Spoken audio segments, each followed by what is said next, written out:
getting it, boy. What's good?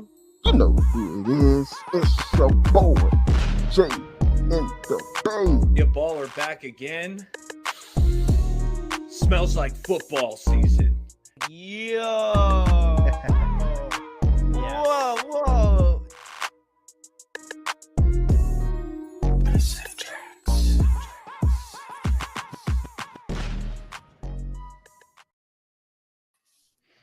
What's up, YouTube? Welcome to Straight Out of the Bay.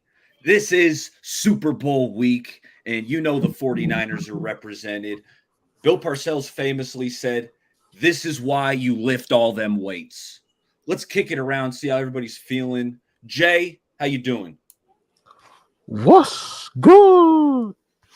Hey, man, it's Super Bowl week. I mean, what could be better, right?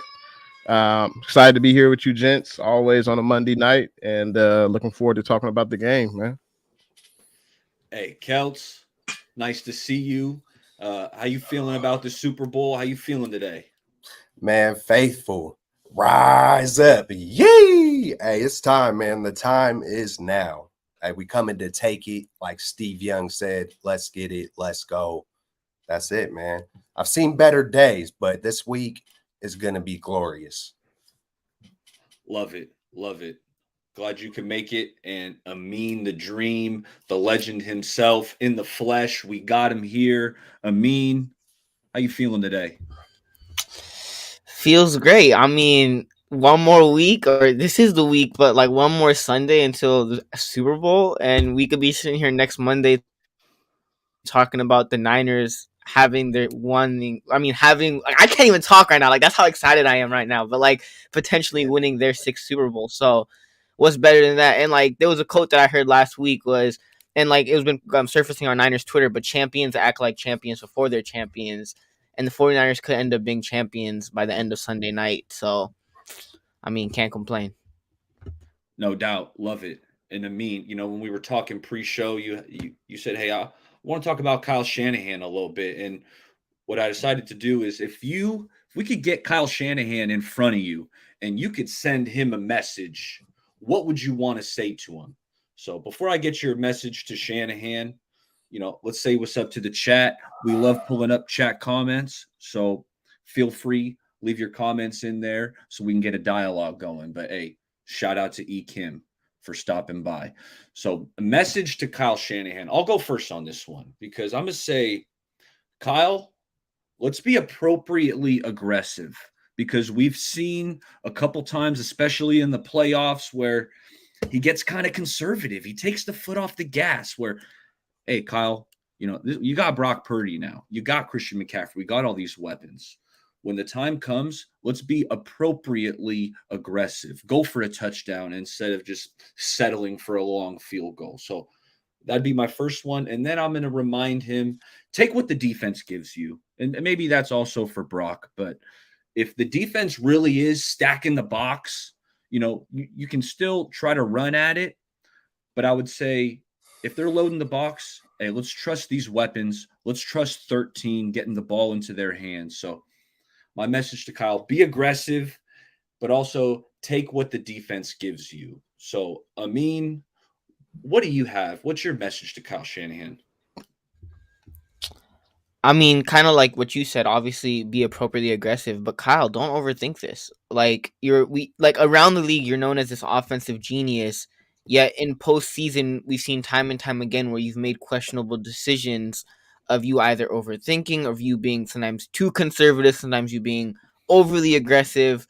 Like, try to find that balance where, like you said, Baller, don't be overly aggressive, but at the same time be appropriately aggressive where, like, don't be Dan Campbell last week in the NFC Championship game, but at the same time, if you have 3 timeouts in the second and before the end of the second quarter and you're at the 50-yard line, like, try to go and put a touchdown on the board. Don't be out here playing to not give Patrick Mahomes and the Chiefs the ball back with like 40 seconds left because you're afraid that they're going to go and do something. Like, nah, if you're in those situations, go out there and freaking try to put up points on the board, not field goals, and give Jake Moody opportunities to kick 50-yard field goals, touchdowns. That's what you need in this game, are touchdowns. And Steve Young said it, I was watching an interview with Steve Young. He said, like, Super Bowl week, it's not about you winning a game. You have to freaking take it out of your opponent's hands. Like you have to go above and beyond and freaking snatch it from the opponent. It's not like they're gonna give it to you. It's not like it's a regular week. Like you got to go and take that. So what's one way that you go out there and take that is you go out there and be aggressive, not Dan Campbell aggressive, where you're up by like 3 touchdowns. You're out here not deciding to kick field goals. But like if you're in that situation, like you were in that Packers game, go out and freaking try to put up touchdowns in a situation where you have 3 timeouts and the odds are, favored in your way. So go out there and be appropriately aggressive. And then if you're in a situation where you're up in the fourth quarter, run the ball. Like you have Christian McCaffrey, run the ball. Don't be out here trying to throw the ball. If you have Christian McCaffrey, who's been utilizing all season, if you're up in the fourth quarter, hypothetically, if you're up in the fourth quarter, freaking run the ball with Christian McCaffrey and run out the score and run out this game. Not run out the score, but run out this game. But just don't overthink Kyle Shanahan. You're a genius. We label you as a genius. You're a smart NFL coach. We know you're a good NFL coach. You've obviously won multiple first seeds, won the division, won the conference, won multiple NFC championship games. We know you could do that, Kyle Shanahan. Now it's about winning the Super Bowl. And this is another opportunity where obviously you didn't get it the first time. Now you have another opportunity. I hope I don't see the same mistakes or the same things that we've seen in the past from you, Kyle Shanahan. Go out there and be better. The Sentinel Football Channel said, "Sup, Celts," and I'm gonna kick it to Celts. What's your message for Kyle Shanahan? Man, what's up, the Sentinel? Hey, man, my message, part of it, like everything you guys said. And then if I were to just throw something extra, I'm trying to pump Kyle up, man. I'm trying to instill confidence. And even if he has all the confidence in the world and he thinks he is the smartest man in the room, I'm pumping, just confidence, man. I'm just still coming at him like, not like you're the greatest, but you got this. This one, you got it. You're gonna, the monkey off the back. Like this is the one. You go for it. You be aggressive. You don't overthink it. Just, hey, man, just be in the moment and enjoy it, man. I know you got to be on point. I know you want to be surgical, and I know that might not look joyful, but enjoy it. Come with confidence. Be that the whole entire game from start to finish, from right now all the way until then. You got this, bro. You got it. Go take it. Let's do it. And nothing more, because I can't come with anything too articulate about the game because he is the mastermind. So I'm just pumping. I'm just, hey, we all believe in you. Do it for the Bay. Just the whole rally cry of that. I'm bringing the fans' atmosphere straight to them. Because logical people or anybody close to him, I don't know if they're trying to pump him up like that. Sure, his wife, maybe some, whoever else, but. That's the way. That's what I'm telling Kyle. I'm like, hey, man, Lil Wayne's rooting for you. Like, let's go. Let's get it. Let's go. No doubt. Love it. Hey, Jay, what you got for Kyle? Whew, what a great question. I would tell Kyle to be conservative. And I know that sounds crazy, right? I know that sounds crazy, but I want him to do what made us successful in the regular season, which was running the ball with CMC. The Cat had over 2,000 yards from scrimmage. Also, hey, talk to your dad. He had Terrell Davis. What did he do when he was in the Super Bowl? They ran the ball. I know John Elway was at the end of his career, but you run the ball, you control the clock. CMC is our best offensive skill player, in my opinion. I know you could say Debo, you say IU, whatever, but run the ball.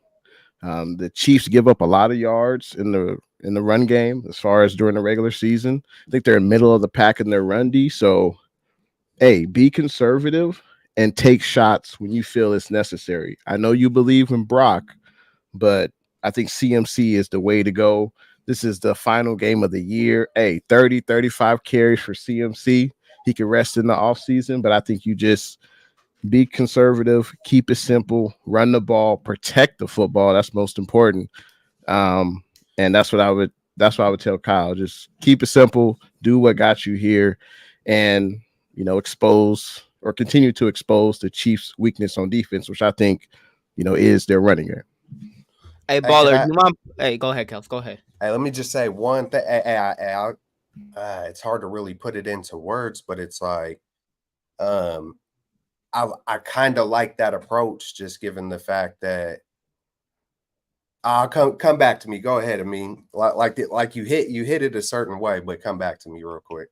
Hey, Sentinel made a good point though. Like if Kyle can keep Mahomes off the field, and you remember like when we had Jimmy G, when he was the quarterback of this team, we used to sometimes have those drives where it would be like first quarter 9 minute drives, and we would take up 9 minutes of the first quarter, literally pounding the football down teams' throats, having easy throws for Jimmy Garoppolo, slant routes, and it would literally be us taking almost majority of the quarter, just having one offensive drive that would end up in a touchdown. Kyle Shanahan, I know you love Brock Purdy, and at a certain point, like I agree with what you said, Baller, but I also understand where Jay's coming from, where take your shots, but at the same time, you don't need Brock Purdy to do what he did in that Packers game where you're having him drop back and run empty sets and making him throw the ball 40 times. Like, if the game calls for that and you're down, sure. But at the same time, first quarter, I don't need Brock Purdy running empty sets 3 out of the first 3-4 downs. I need you to run the ball with Christian McCaffrey. And if you have those long drives and you keep Mahomes off the field, because Mahomes is freaking phenomenal. I remember the only time I went to a Warriors game, it was a Warriors and Jazz game, and that was the same time where the Bills and the Chiefs played, and there was 13 seconds left. In any other situation where you have any other quarterback and there's 13 seconds left, that playoff game, you would be like, this game's over, our team is done. But when you have freaking Patrick Mahomes, anything is possible. 13 seconds left. They end up getting in field goal range. You end up winning that game with 13 seconds left. So the least amount of time that you give to Patrick Mahomes is like Michael Jordan in a way. Where like you remember that Pacers, I think it was Game 5 or Game 6, Pacers Bulls, 1998. Reggie Made, Miller. yeah, Reggie Miller made the shot, and then Larry Bird's face is just he's pissed and like he is not happy. And like Jalen Rose said it, he's like, we all knew and everybody knew in the arena that you left too much time for Michael Jordan.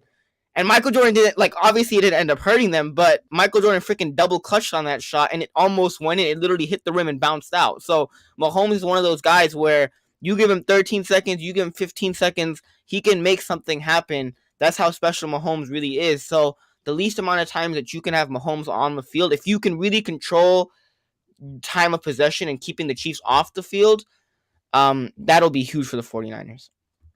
I love that. It sounds like we're leading right into the next topic, which is the offensive approach. And I love how Jay sounded like Jay was kind of giving us what he wants to see philosophically on offense, and that's establish the run and run it down the Chiefs' throat. So not that I'm trying to speak for you, but that's sounds like where Jay's going. Hey, Amin, real quick, if you don't mind, jump out and jump back in, just because you're spitting heat, but you're a little laggy at some moments. And some StreamYard does that sometimes.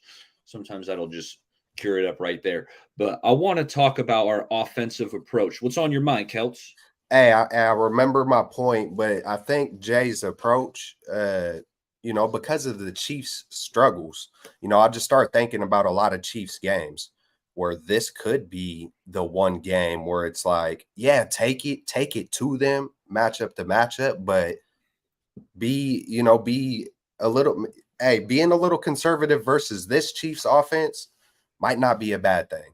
I know Mahomes is special, but I think our D is going to show up, man. So we'll see how the game goes. That's always going to dictate the game plans, on quarter to quarter, play to play. So I agree with it all, man. And yeah, man.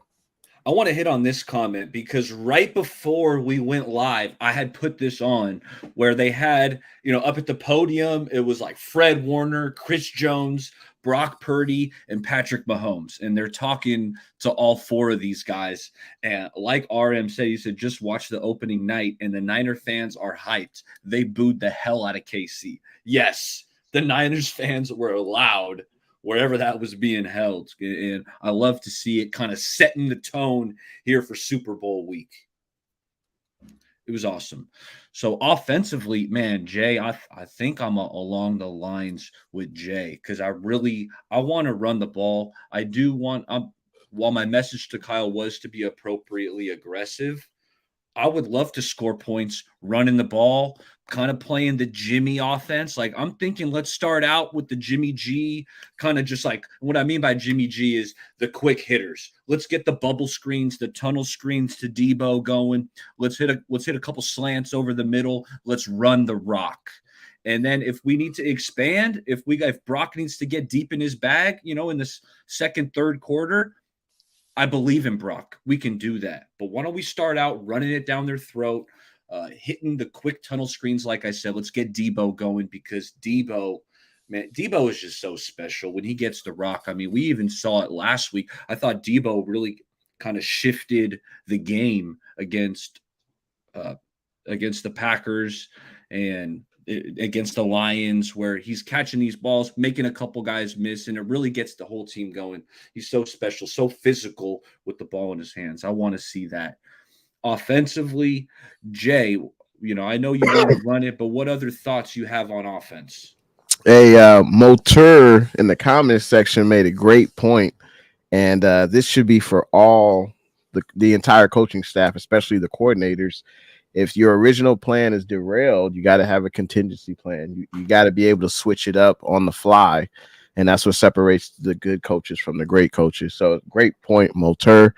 I agree, kind of like what Amin said. Use your offense to, win that time of possession. Keep Pat Mahomes off the field because let's face it, fellas, we got a lot of big names on defense, but we haven't really been playing that well. We've made timely turnovers, like the fumble by Gibson and Eric Armstead recovered. We've made timely plays, but we've been gashed in the run game. We know Ambry could be handsy. Hell, Mooney Ward earlier on in the season was handsy. So, I would say from an offensive standpoint, just to get back to that, is hey, continue to run the ball with CMC. Work off of play action, get Kittle involved early. Like Kittle, we know what he can do.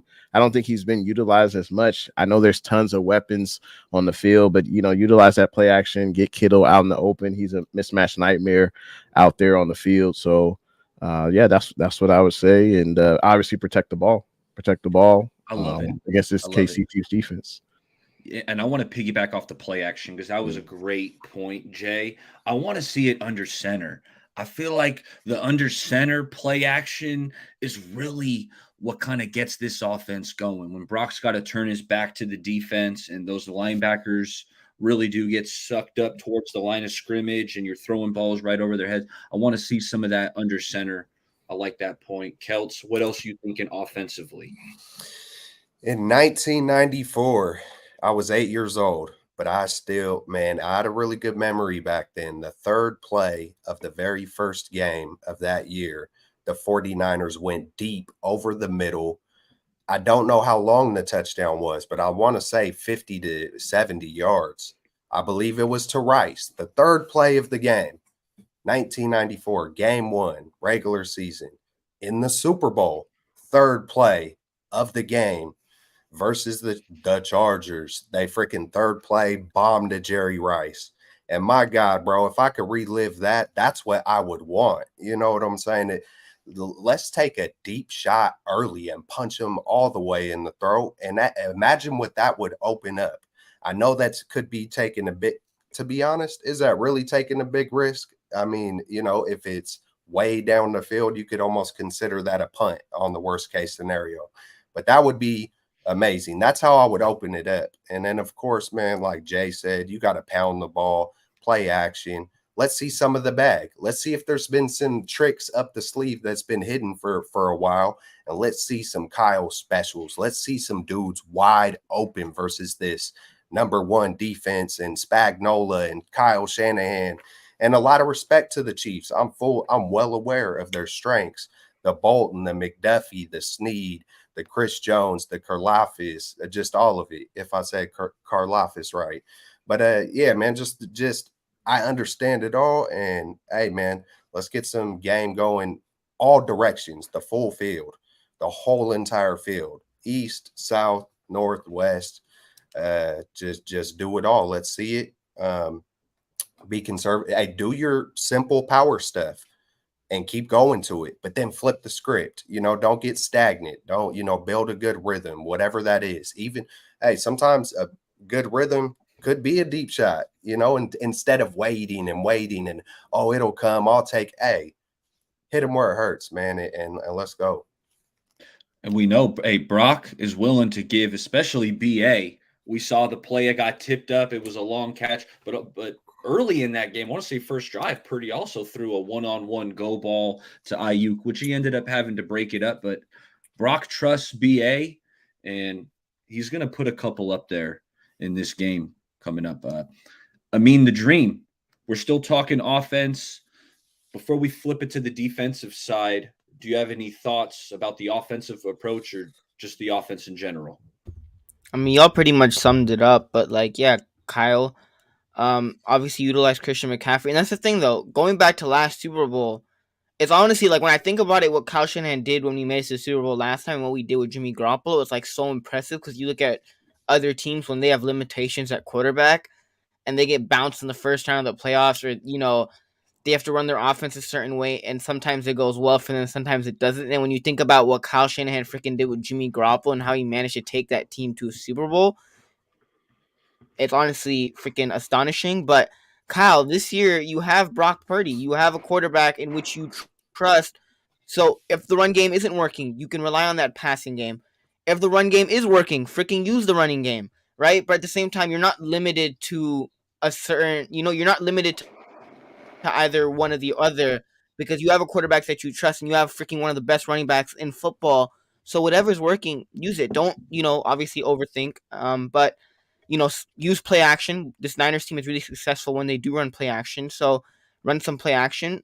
I don't know if y'all saw the media day, but like Kyle, someone asked Brock Purdy where he was like, are you ready to make Taylor Swift disappointed? And he was like, yes. And I was like, I was so happy. And like in my head, I was like, that's my quarterback right there. Like that's my quarterback. But yeah, I just go out there, play chess, and Kyle Shanahan, do what you normally do. Be the offensive genius that everybody talks about, and go out there and freaking put together a freaking excellent game plan, and hopefully we end up winning number 6. Hey, real quick, if yeah, if Dre Greenlaw is the hammer on defense, we got to give our hammer on offense the ball. And for me, that's Debo. You got to get him involved early and often. He sets the tone on offense. I think, obviously, I think CMC will get more touches, but I think Debo should be next. And we know what punishment he can deliver, running over guys, and guys don't want to tackle Debo. So I think it's important. Debo should have a big game as well. And Jay, that's actually a good point though, because I don't remember, like, I don't like watching like the last Super Bowl when we lost to the Chiefs, but one thing that people were talking about after the Super Bowl was Kyle Shanahan utilized Debo a lot in that first half, and in the second half, he kind of went away from Debo Samuel. And now Debo Samuel isn't the only guy. If you're that Chiefs defense and you're Spagnuolo, it's not just Debo. You have freaking Christian McCaffrey, you have Debo, you have Juszczyk who made some great catches, right? So like you have a bunch of playmakers, so you can spread the ball around, have some plays for Debo. Obviously, we know Christian McCaffrey is going to have a ton of carries in the game, but utilize Debo Samuel. Debo Samuel is freaking a special player, and we've talked about this like before, but like he could take a screen pass and take a simple screen pass and take it 60 yards, right? So like utilize Debo Samuel, even if the run game isn't working. If Brock Purdy throws an interception, right? Like give Brock Purdy those easy throws, especially to Debo Samuel, because Debo Samuel is one of those players that he freaking did it with Jimmy Garoppolo. He literally turned a 5-yard play into a 50-yard play with a touchdown. So give Debo Samuel the ball. That's one thing that Kyle Shanahan didn't do enough in that Super Bowl, and people were talking about it after that. He kind of didn't give the ball to Debo in the second half of last year's Super Bowl. This year, Debo is not the only guy in your offense. You have Christian McCaffrey, who obviously the Chiefs are game planning for. So utilize Debo Samuel, get him more involved, give him opportunities, make those plays for scheme up plays for him. But yeah, make sure Debo's more involved in this game for sure. And I'm going to add in Juwan Jennings. Like Juwan, I don't think he's going to catch many balls. Like I don't think he's going to catch more than 3-4 balls, but he's going to have a big catch in there. I can almost guarantee it. Whether it's a third down, just something clutch, something where he's getting hit, he's going to run somebody over. Juwan Jennings, he's going to have just a game-changing play. I feel like. So I wanted to add that in there. Why don't we flip it to the defensive side of the ball and how you would approach this defensively? And I'll go first on this one because yesterday I went and watched last year's matchup between Niners Chiefs. Okay, it was the teams weren't exactly the same. Jimmy Garoppolo started this game for the Niners. You know, D'Amico Ryans was the defensive coordinator, but there were a lot of players did roll over to this year. So I just wanted to remind myself how that game went. And it started off pretty good. Niners were up 10-0. Patrick Mahomes threw an interception. You know, you're feeling pretty good. But after that Mahomes pick, fellas, let me just remind you what happened. It went touchdown, missed field goal, touchdown, touchdown, touchdown, touchdown. And what the Niners couldn't do, and this is my biggest key for the Super Bowl. Watching this game made me think of it, and it made me realize this is going to be the biggest key for the Niners, in my opinion. And it's going to be red zone defense. The Niners could not stop the Chiefs in the red zone last year when these two teams met. McCole Hardman, let me remind you, had 3 touchdowns, all of them on those jet sweeps, right? You guys remember that? So the Niners need to be locked in the red zone because I feel like philosophically, I feel like I know how the Niners are going to kind of play this. And it's going to be rather conservative, in my opinion, defensively. They're going to try to limit the big play. Last year when these teams met, the Niners D'Amico tried to get a little bit aggressive, leaving guys one-on-one, and the Niners secondary actually got burnt. Marquez Valdez-Scantling had a couple of just huge chunk plays getting over the top of the defense. I don't think the Niners are going to want that to happen in the Super Bowl, so I'm expecting kind of a bend but don't break defense, and in order for that to work, you got to shut it off in the red zone, and I think they will. That's my biggest key to the game is red zone defense. Let's limit the Chiefs to kicking 3 because I have a feeling with the soft coverage and the way this Niners run D has looked, I think Mahomes is going to be completing a lot of shorter passes, to be honest. This is how I see it play out. I love to hear your guys' thoughts. And if you disagree, I think the Niners are going to limit the big play. Mahomes is going to throw a lot of stuff underneath, meticulate the ball down the field. But the difference is, are the Niners holding them to 3? Or is Mahomes putting it in there for 7? Hey, yeah, what's up, Jay? Yeah, I was gonna say great points. Great points. I would say, a huge key from the defensive side of the ball has got to be third down defense. It's something that we struggled to stop other teams in the playoffs. I think the last 2 games we've allowed 13 out of 25 conversions on third down. So that's right above half, right above 50%. I think ideally you want that to be around 30% if possible. So I think that's going to be a huge key. Getting off the field on third down, not allowing Pat Mahomes to use his legs to scamper for a first down. You got to have that QB spy in there on third down, whoever it is, whether it's Greenlaw, whether it's Warner, whether you put Lenore there, another safety you bring in, Jair Brown. It doesn't matter. Someone has to spy him on third down because that's when he makes these, these backyard plays where he says, "Hey, go here," and he points on his hand like we used to do when we were young. Like go that way, run out, whatever. But definitely have to stop him on third down. This Niners defense has struggled a lot in stopping the run. I think we've allowed like 318 yards on the ground the last 2 games. Like that's crazy. So if I was the same way we talked to Kyle, if I talked to Steve Wilkes, sideline Steve, I would say I think you kind of have to overcommit to stop the run. I think you maybe add a 5th defensive lineman. Add 9 guys in the box. This Chiefs offense does not have Tyreek Hill. If you look at Pat Mahomes' numbers, like an average quarterback would love to have his numbers. He only had 27 touchdowns, 14 picks. Like that's pedestrian for Pat Mahomes. That's like we're used to seeing him getting 40 plus touchdowns a game. And also his passing yards, he didn't have more than I think 2 or 3 games where he threw over 300 passing yards. So this isn't the same Chiefs offense. I think this team is led by their defense, and I think you need to commit to stop the run and it's crazy to say it, make Pat Mahomes beat you over the top. But I don't think the Chiefs have the receivers to do that. I'm not scared of MVS.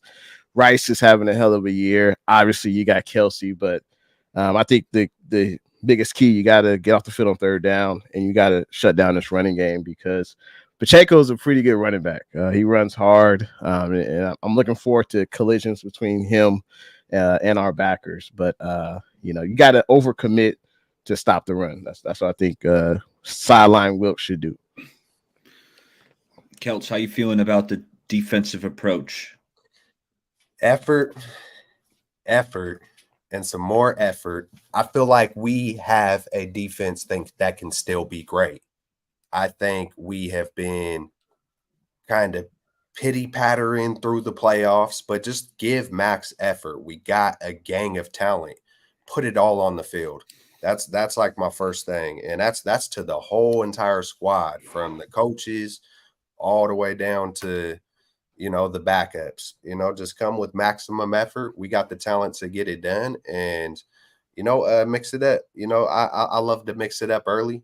Amin knows from Madden, there's times where I like to blitz like 10 straight times. So you might get burnt, but you might get lucky. I know it's a gamble in the Super Bowl, but I'm on a different level right now. So hey, it is in Vegas. So roll away.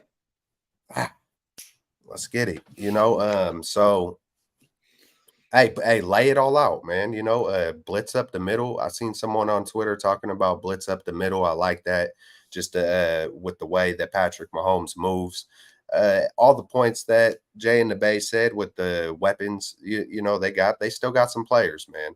The offensive line, man, hopefully we can expose their, tackles. And I'm not too sure about the rest of their offensive line. I haven't dove deep into it, but it doesn't seem like it's as strong as past years. So, hey, let's attack. The big one is, I don't know, is Joe Thuney playing? That's a really good guard. He said he'll find out. He said he'll find out later this week if he's able to practice. But like the odds of him coming back are like ridiculous. Okay. Yeah, so hey, let's get after it early, man. Let's try to wear them down. Pacheco, of course, I want to see that. Greenlaw and Pacheco, but kind of I don't. I want to see Kinlaw in the backfield taking Pacheco down early. But hey, let's just get after it. Get after it, full throttle, beginning to end. Don't waste all your energy on the walkout. Chase Young, I love you, my man. You got this. Absolutely. Yeah, let's get after it. High effort. I love that, Kelts. I wish you would be there to remind some of these players that, hey, man, let's not hold anything back, all right? Give it all you got right here. The offseason's right around the corner. Let's go. I love that. Give everything you got. That's a good reminder, Kelts. Amin the Dream, you got any thoughts on this defensive approach? I mean, I got 3 keys to this game. One is obviously stopping Pacheco. Like, you have to stop the run. This Niners defense, what they did in Detroit is unacceptable, especially in the Super Bowl. If you do that, if you come out there and do it in the Super Bowl, you got to stop Pacheco. Get off the field on third down. Like, in that Lions game, you were allowing 3rd and 18s, 3rd and 12s. Like, no, none of that. If you have the Chiefs offense in 3rd and long situations, under no circumstance do I want them converting 3rd and 12s, 3rd and 18s. Because those are plays that are like game-losing plays for you, potentially game-losing plays for you, especially on 3rd and long. So 3rd and long, which the Niners haven't really necessarily done well in the playoffs, get the Chiefs, off the field, especially on 3rd downs, and then let the receivers beat you. You don't have a Tyreek Hill on this Chiefs team anymore. They got rid of Juju Smith-Schuster, who is probably one of their better receivers last year. Like, they don't have anybody outside of Travis Kelce and Rashee Rice. Like, besides that, am I scared of Marquez Valdes-Scantling? No. Am I scared of the other guy, Sky Moore? No. Like, I'm not scared of any of those dudes. Kadarius Toney? Like, yeah, I'm really tripping about Kadarius Toney. No.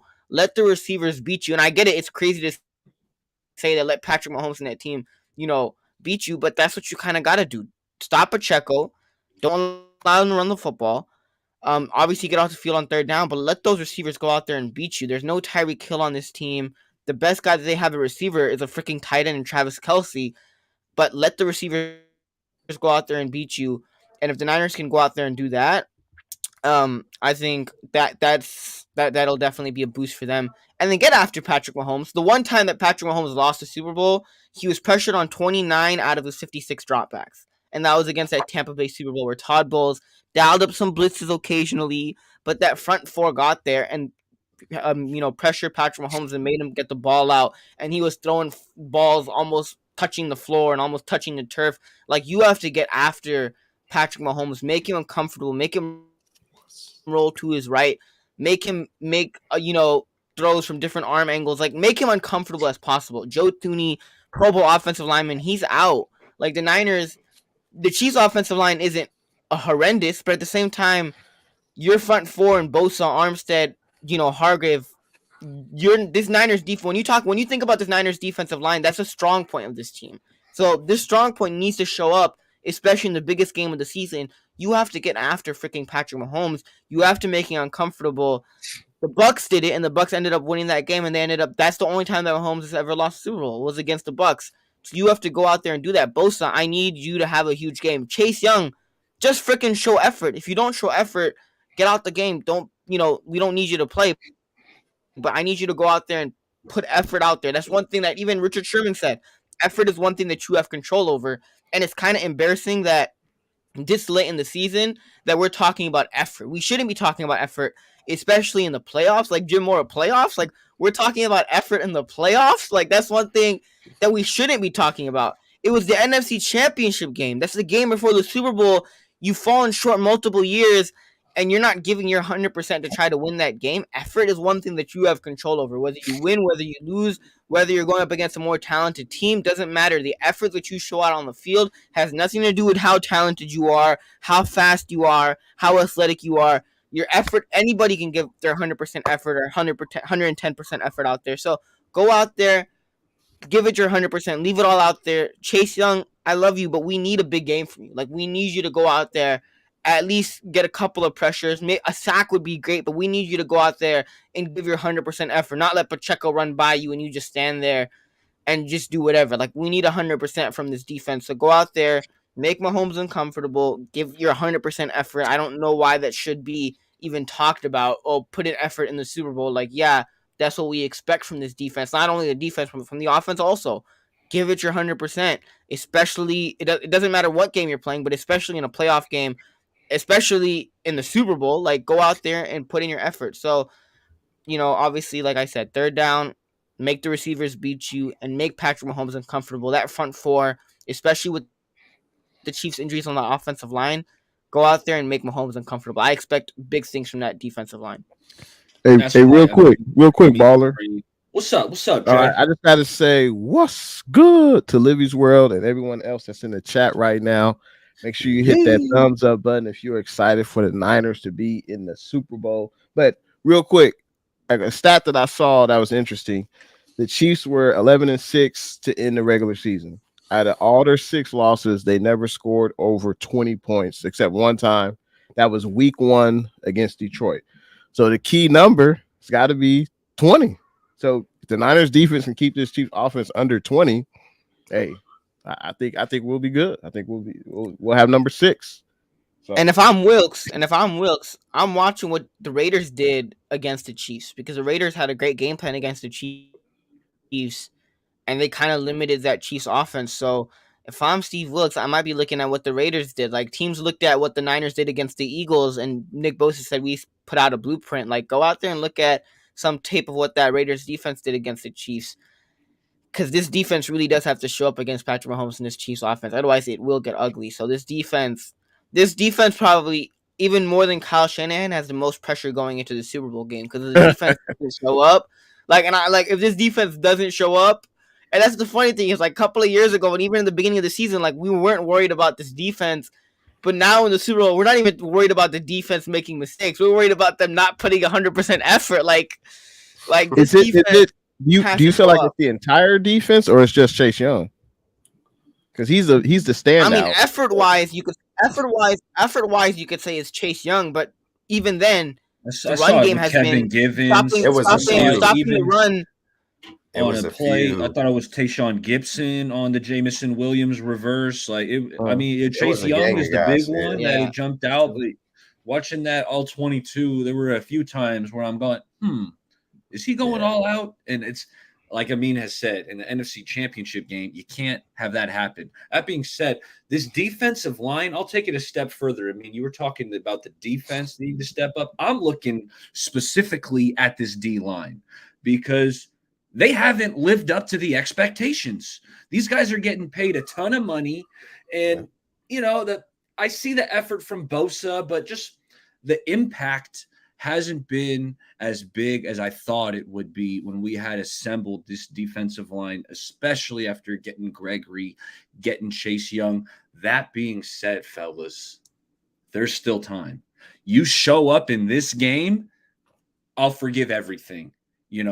I'm thinking Niners need at least like 3 sacks on Patrick Mahomes. Someone's got to step up and make some plays. Yeah, you haven't lived up to expectations, but you do it in the Super Bowl, hey, I forgive you. That's all we need. Will Javon Hargrave show up? Will he even be mentioned by the announcers in the game? Please. Hopefully. Hey, I mean, if I'm Hargrave, I should have extra incentive or extra motivation because I lost last year to the same dude, right? And you're on a different squad now. Like, I wouldn't want to lose 2 years in a row. So if I'm Hargrave, I have that extra motivation where I'm like, dude, I lost this guy the year prior. I ain't trying to lose again, right? So, like, if I'm Hargrave, I better show up.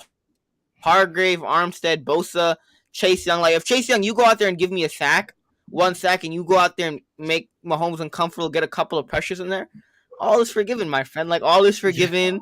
Then you could go on to your next team, and you will go down as a Niner legend. We will love you forever. You will always be known as a 49er.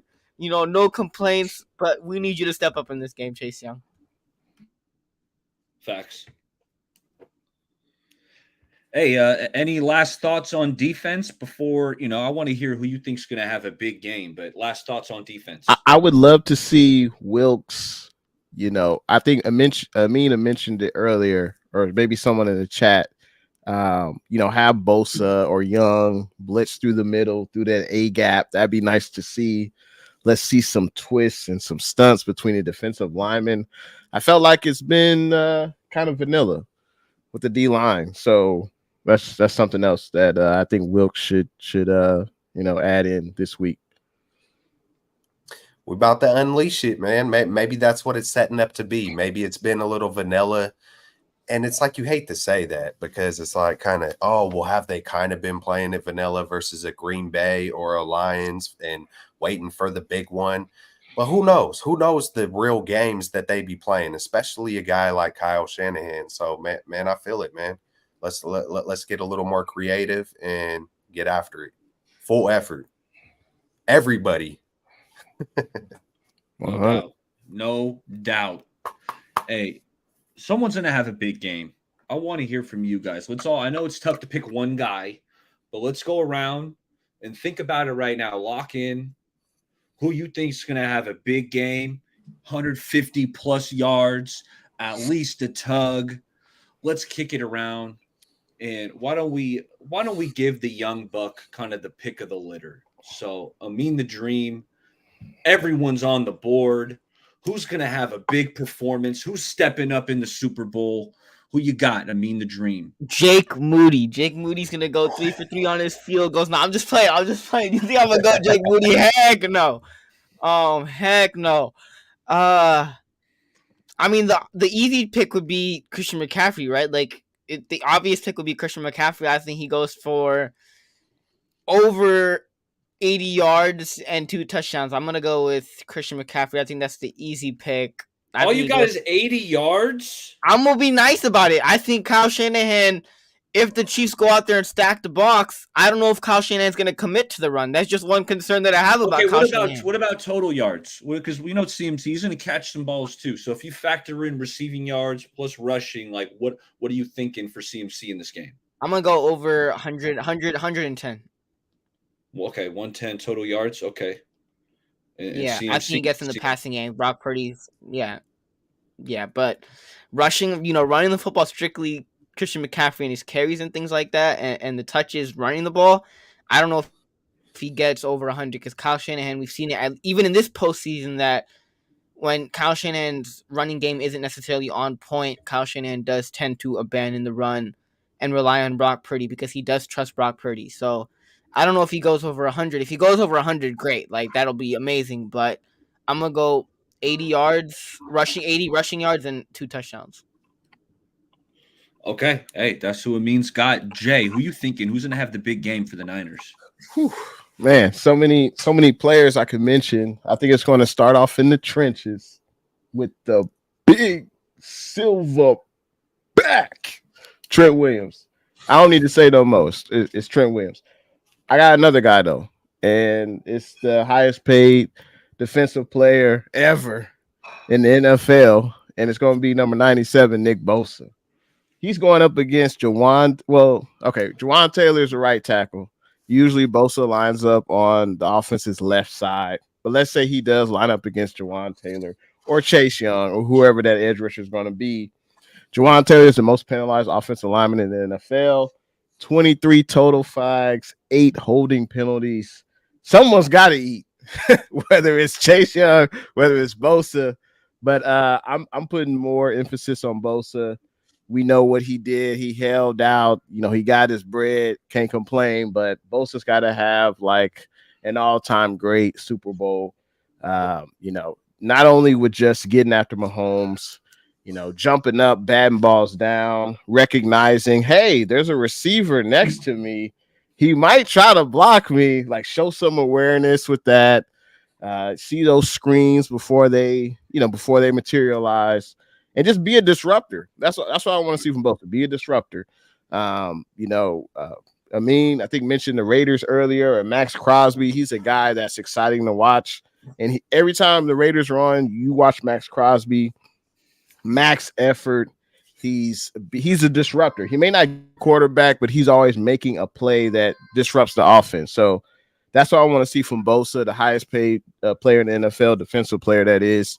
Be a disruptor. If you can't get to the quarterback, hey, then do something else that'll disrupt the offense's flow. So my big game performers, Bosa, I'm gonna say he's gonna have at least 2 sacks, 2 TFLs, and I'm gonna say he's gonna get a defensive touchdown. He gonna bat the ball at the line of scrimmage, catch it, baby, and run to the end zone.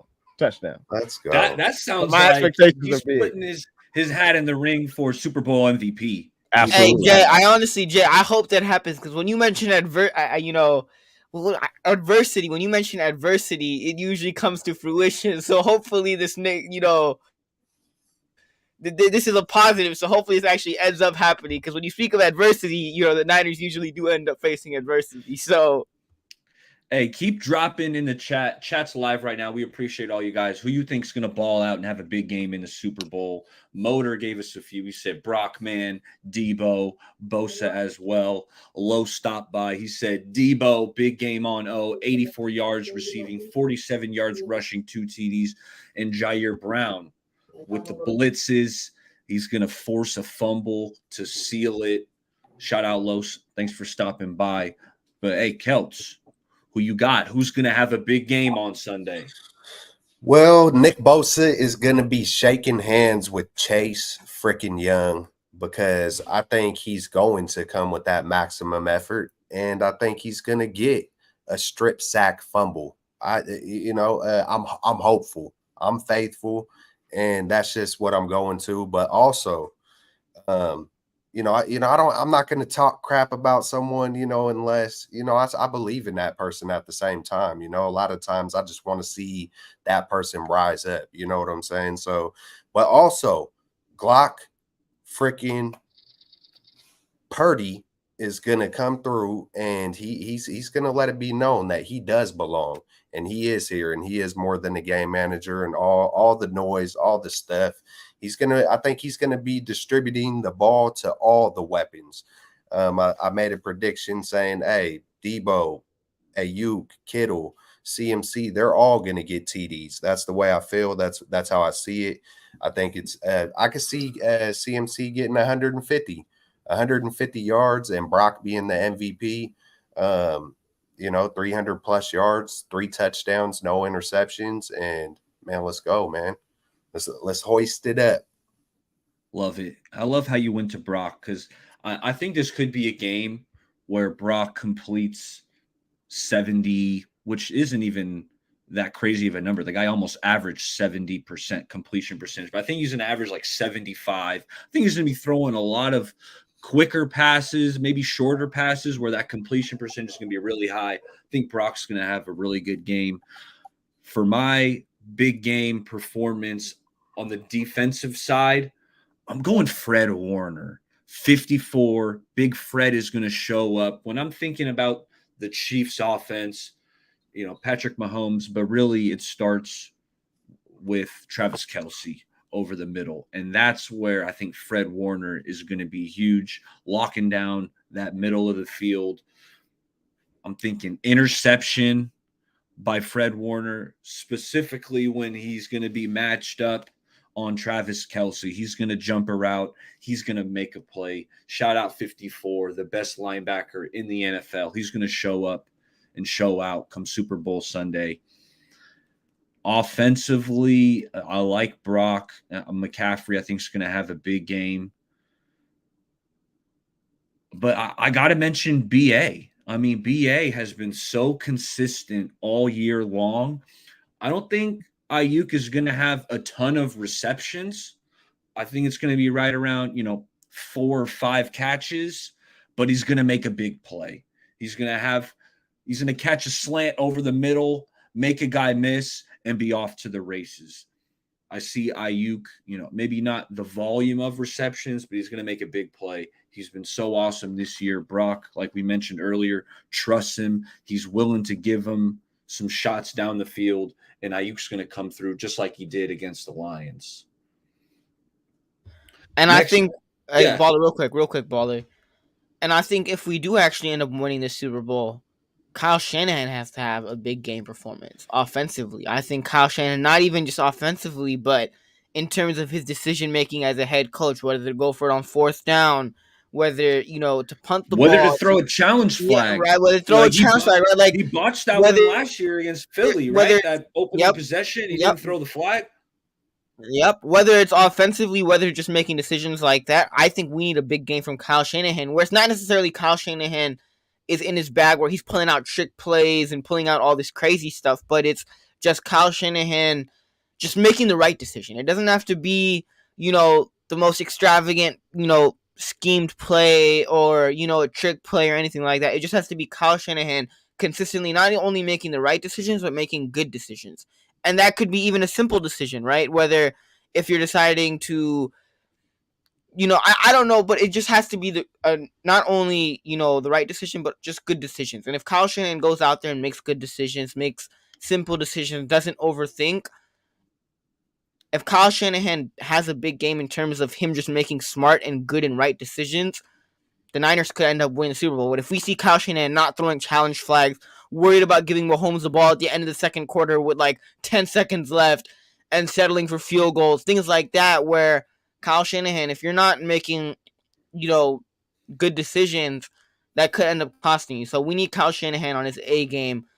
Kyle Shanahan, if you're on your A game, this Niners team has a really good shot at winning the Super Bowl. Because this year, Kyle, you don't have the excuse, right? Like, Kyle Shanahan doesn't have the excuse, and people in the media are comparing him to Andy Reid when he was on the Eagles. And I said this a couple of weeks ago. When Andy Reid was on the Eagles, he had McNabb, but he kind of made the same mistakes as Kyle Shanahan is making now, where Andy Reid showed that he could win divisions, where he could win number 1 seeds, where he could make it to multiple NFC championship games, where he could have winning seasons, but he was never able to win the Super Bowl. And Kyle Shanahan, what was holding you back the last couple of years was Jimmy Garoppolo. And this year you don't have Jimmy Garoppolo. You have a quarterback that you trust that we all know is legit. So Kyle Shanahan, you don't have that excuse anymore. Go out there and capitalize. Reid won his Super Bowl with Mahomes, right? And when he found his quarterback, he ended up winning the Super Bowl. This year, you have your quarterback. So Kyle Shanahan, go out there and trust your quarterback. Go out there and just make good, smart decisions. Hey, I think this 49ers secondary should have a big performance. Pat Mahomes, I don't think he's going to throw for any gaudy numbers in this Super Bowl, but you got Mooney Ward going up against his former squad. I think our secondary is better than their wide receivers. Demo Lenore has been playing fantastic the entire year. I think one of our corners, Demo Lenore or Mooney Ward, I think they should be able to get an interception. I could definitely see that happening. Maybe some pressure up the middle by Hargrave or Armstead forces Mahomes to throw sooner than he wants. Maybe we could pick one off, but I think this 49ers secondary is going to have to play sound and not have any 50-yard defensive pass interference penalties. Like, we can't have that. We can't give Mahomes extra time or extra possessions to get down the field. That's a great point. Those big, long pass interference calls, they hurt. Game changers. Yeah, they're game changers. They're momentum shifters. So let's avoid those at all costs. Ambry, I'm kind of looking at you. That being said, it could happen to anybody, but yeah, let's lock in. Let's stay focused. No mental lapses when that ball's in the air.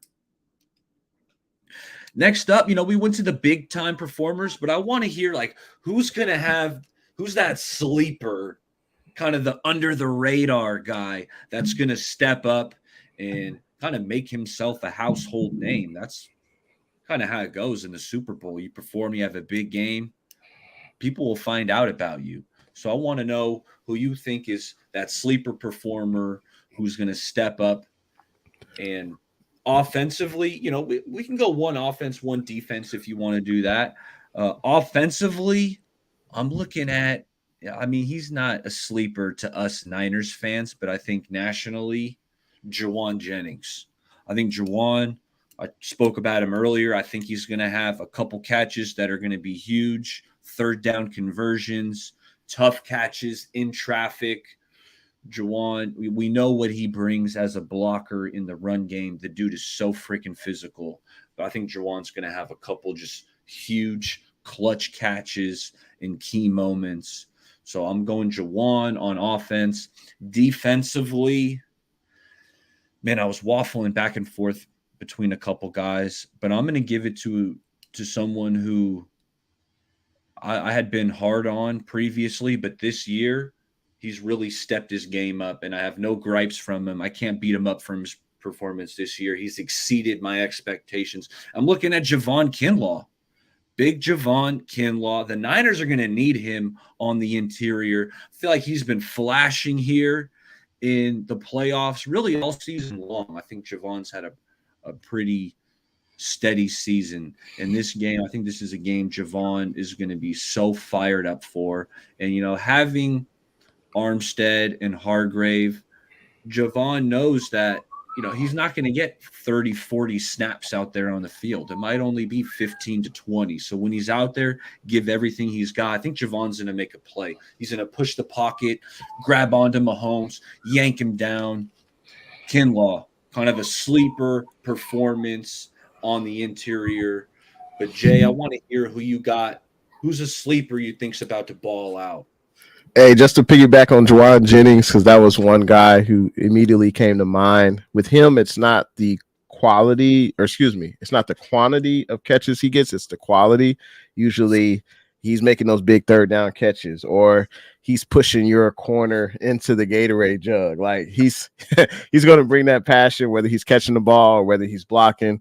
So definitely expect to see Juwan Jennings make some plays. I would also say Kyle Juszczyk. He won't show up in the stat sheet a lot, but he is blocking. He will go out and be a target for Brock Purdy, because you got to look out for Ayuk, you got to look out for Kittle, you got to look out for Debo and CMC. So you may forget about number 44, and he can make some plays as well. So I would just real quick, I would also say going back to the trenches, it's going to be BBF. I think they could have a big performance, and BBF is Banks, Brendel, and Feliciano. That's so. Can they, Chris Jones, he moves all along the defensive line, but typically he lines up in the interior, so he's going to be facing off against one of those three guys.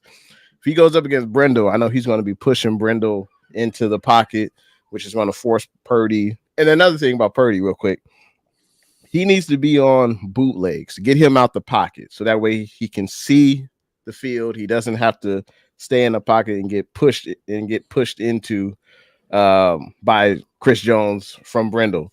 So just that's something that came to mind. But can they protect Purdy, the interior of our offensive line, and also can they get to the second level and get their hands on the Chiefs linebackers? Willie Gay, Nick Bolton, Tranquil. Like they don't get talked about a lot, but they are a really good linebacking core, especially Bolton in the middle. So BBF has to have a pretty good game in order to protect Purdy. And I don't have someone on the defensive side, but I would say special teams. It's Mitch Wisnowski. Can he do those coffin corner punts? Can he force Mahomes and the offense to go from their own 95 yards to a touchdown? It's not a sexy pick, but that really matters in games of this magnitude. Field position will be key. I think we gave up one or two long kickoffs against Detroit, I believe.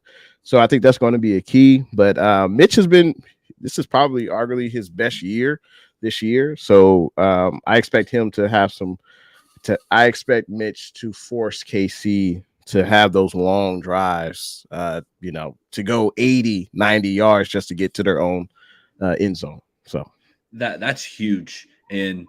But who has to help out Mitch Wisnowski are those gunners, right? Mitch could have a great punt, but if the gunners aren't getting there on time or can't locate the ball, and Sam Womack's usually pretty freaking good out there as a gunner, kind of pinning that ball deep in the end zone. So I love that one. Celts, who are you thinking? We're naming sleeper performers coming up. Who's that sleeper that's going to ball out? Great minds think alike, because I've had this from the jump. Kinlaw, and I heard you mention him as well, Baller. So I think Kinlaw can get back there and get after it. Hopefully save. He's been healthy all year, so big props to him on a comeback year in a major way. And then to hop onto the offense, it's kind of tough on the offense, but hey, come back to me and I'll get after that one. Got you. Yeah. Well, you know what? I want to shout out the chat, because the chat's playing along too, giving us their sleeper performance. I love David's, because Charlie Warner, that's a deep sleeper, because it's like Charlie Warner barely caught any balls all year.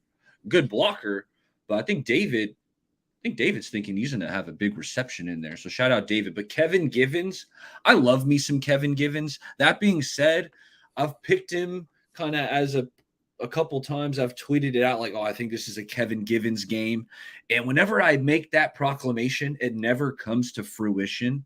So maybe David, maybe you picking Kevin Givens will get it done. That's one of the reasons I didn't say him, because when I call him out, usually it doesn't happen. So, but I love the pick though, David. Chat, let us know who you think's the sleeper is that's going to ball out. And I got one more. One more. Let's hear it. Hey, I'm gonna one up, or I'm gonna speak that positive energy on the Bosa TD. And I had a vision. I want it to be Jair Brown, but I think Lenore. I think Diamano, or oops, I might have botched that one. I know, Baller.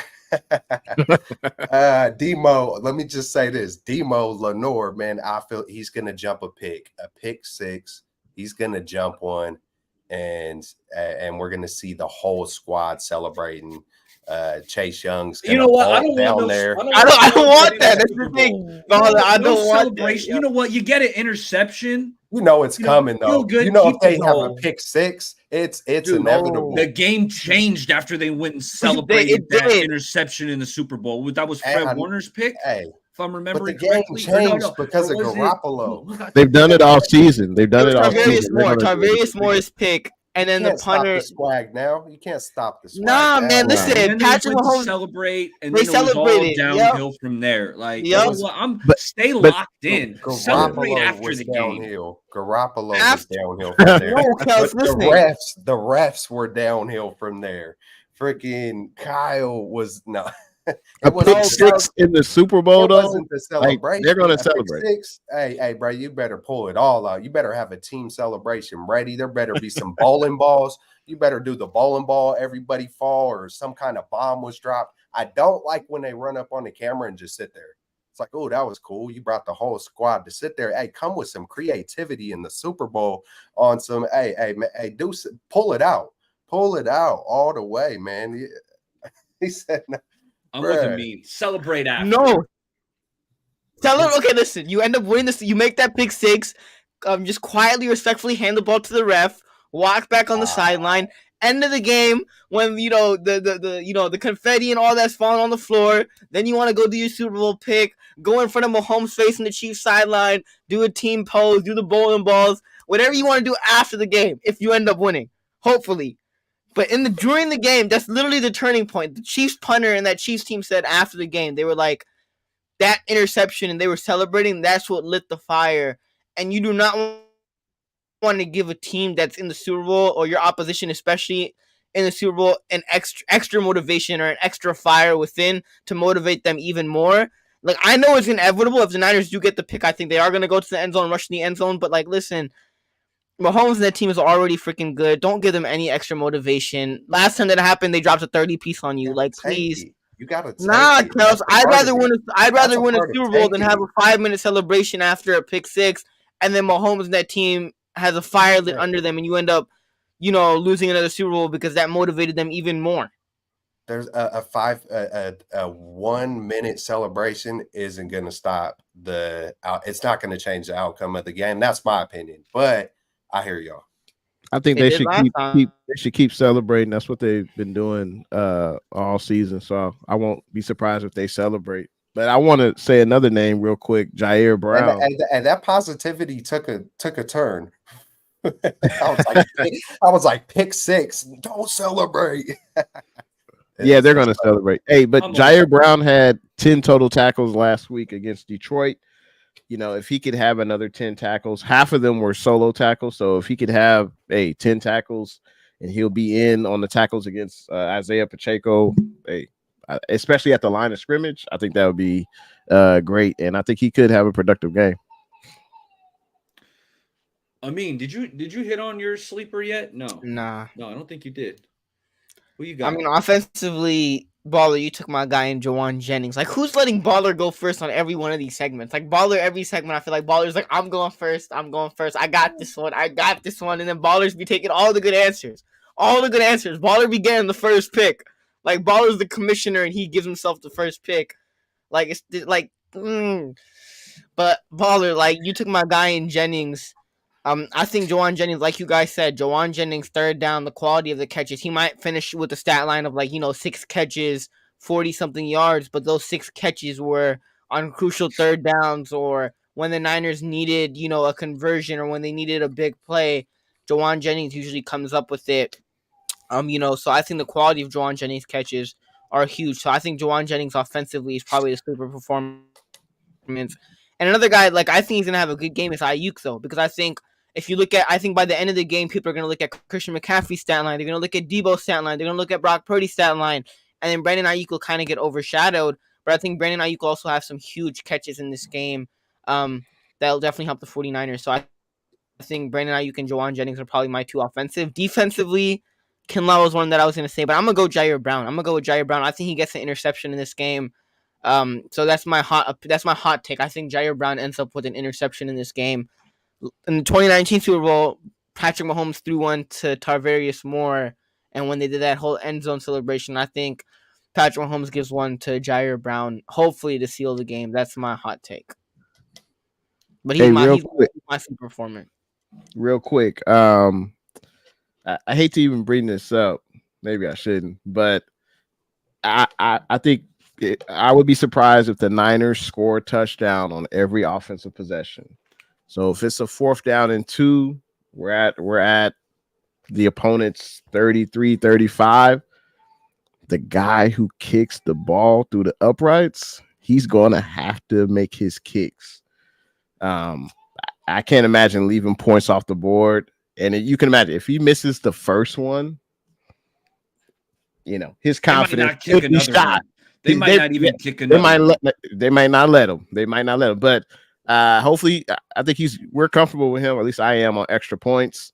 But on those long kicks, 40 plus 50, he's got to make his kicks.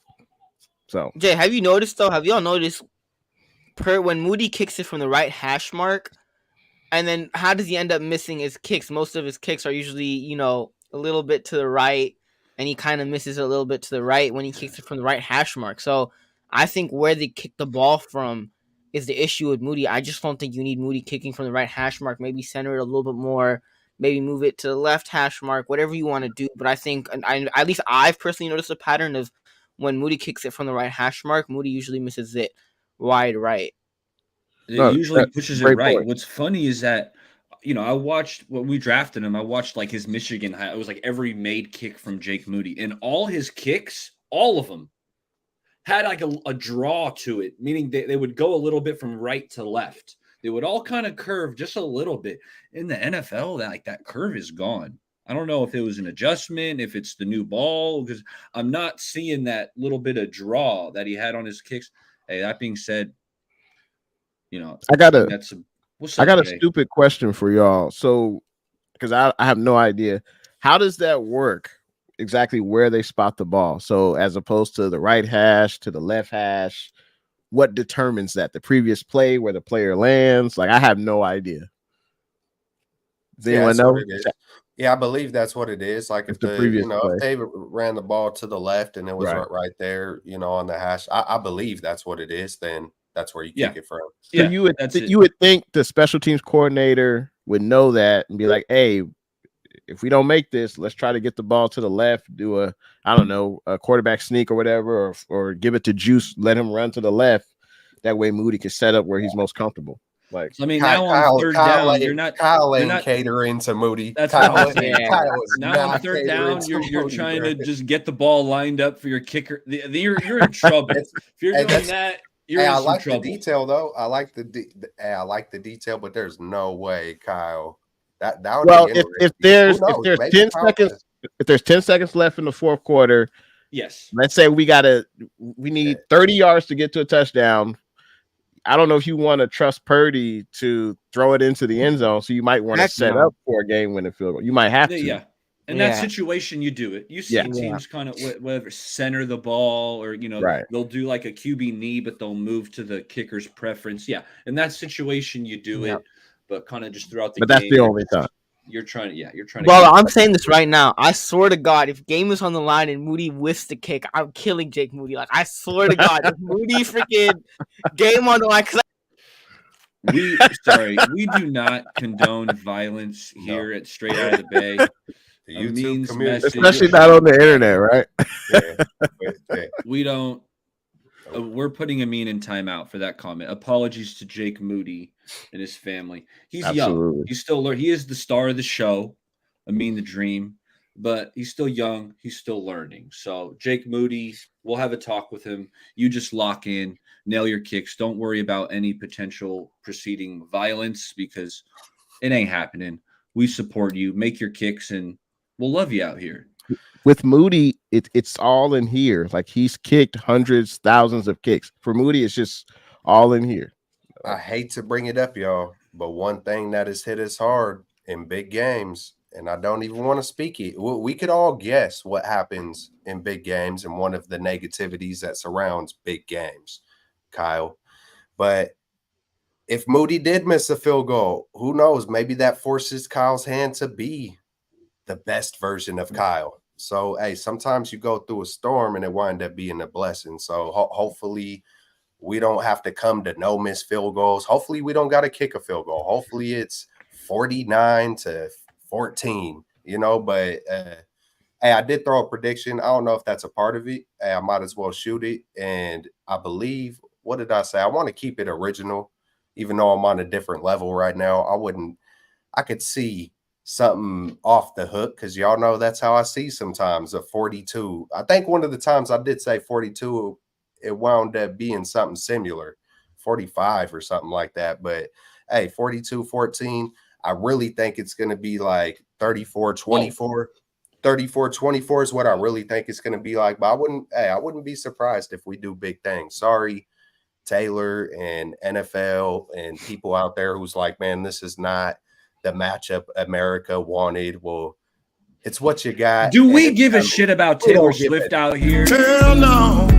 To the no, no, no. Yeah, to the no. Come on. Let's go. No. Hell no. Brock Purdy. Yes. Well, and I like how he just said it, though. It's just short and simple. Just, are you ready to crush the dreams? Like a little smile. Yes. Perfect. Perfectly said. We brought back Amin the Dream. Amin, we know you were joking. The internet sometimes doesn't know. I gotta cut you off real quick. I gotta apologize for that statement. I did not mean that literally. I get like too carried away sometimes. I do not want to kill Jake Moody. I have no intention of killing Jake Moody, whether he misses or makes field goals on Sunday. So I do like to apologize for that statement. I do take that back. That is not what I meant. I did not mean it literally, but I know. It's not an excuse. It's not an excuse nonetheless. It's not an excuse nonetheless, Baller. I expect better from myself, and I got to hold myself accountable. Woo. So I apologize to Jake Moody if you're watching this, and I did not mean that.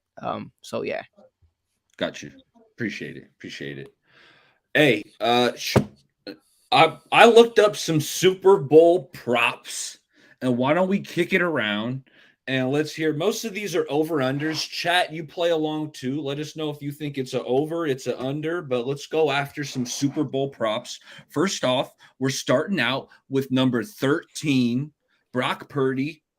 Over-under I saw is 244.5 passing yards. Hell no.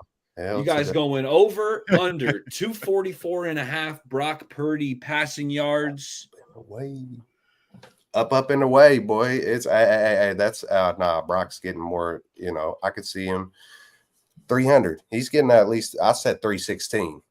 I'm with Kelts. I'm taking the over. What about you?